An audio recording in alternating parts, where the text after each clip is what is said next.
Well, hey, hello class. This is Dr. Rao again, and this time I wanted to talk to you about an aspect, a really important aspect of instructional design as it fits in the ADDIE paradigm: analysis, design, development, implementation, and evaluation. Let's talk a little bit about what should be the first step of instructional design in that paradigm in the ADDIE model. The first step should not actually be designing some instruction. It should be defining the objectives, the performance objectives, the behavioral objectives, the observable outcome of whatever instructional intervention you do. And what I'd like for you to do is learn a little bit about a guy named Robert Mager and his work. And I'm going to be reading. I'm going to put my reading glasses on here, and I'm going to be reading to you from something that I Googled up on the web, and you can Google probably as well or better than I. This is from www.e-learningguru.com, and this is an article about how to write great learning objectives. And the fellow here, a guy named Kevin Cruz, says Robert Mager is the third titan of instructional design. And we won't talk about other titans right now, but we will talk about Mager's theory of behavioral objectives. And here, Kevin Cruz writes, in the design of instructional materials, training needs are first analyzed and the learning goals of the program are determined. Now, we've been talking a lot about that in your needs analysis step. Once you've determined those learning goals, then Mager's work becomes very, very significant for you in the first phase of your design activities.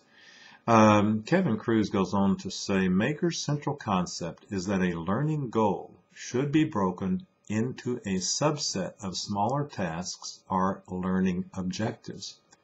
By his definition, a behavioral objective should have three components.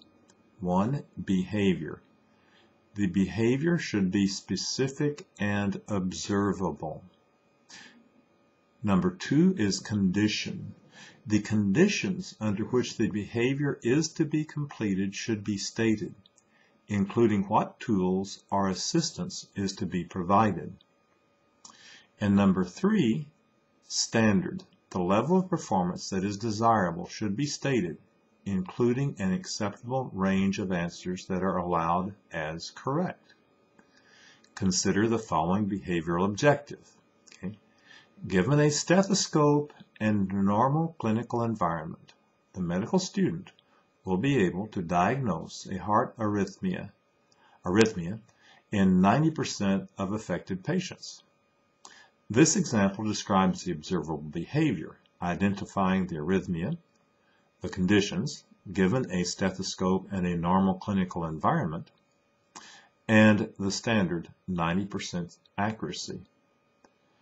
Okay, so it says today, Kevin Cruz goes on to write and says, today the performance objectives in most training programs ignore an indication of the conditions and standards. When these are omitted, it is assumed that the conditions involve normal workplace conditions and standards are set at perfection. What is always included, however, is the most important criteria for a valuable objective, a written indication of the behavior using measurable or observable verbs. According to Mager, vague verbs such as understand, know, or learn about should be replaced with more specific verbs. The list that follows provides some of the verbs appropriate for use with the statement, at the conclusion of this lesson, you will be able to list, identify, state, describe, define, solve, compare and contrast, operate. So transitioning to a language learning environment, what type of observable performance objectives, what type of verbs could one use to identify that type of performance? Language, good performance in language, and with what level of accuracy. So anyhow, I want you to start off in your device. One of the earliest steps in your instructional design activity will be to define, to break down the learning goal into specific behavioral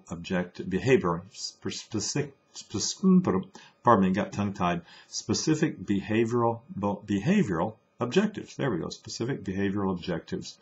And I want you to look into Mager a little bit. You can Google that on the web. You can look at the page I looked at, which is one of the first that came up toward the top when I Googled. What I Googled was Mager, that's M-A-G-E-R, and behavioral objectives. So anyhow, aside from my problems with speaking the English language, I think that's it on this one about behavioral objectives. Okay, hope you get something out of it, and bye-bye.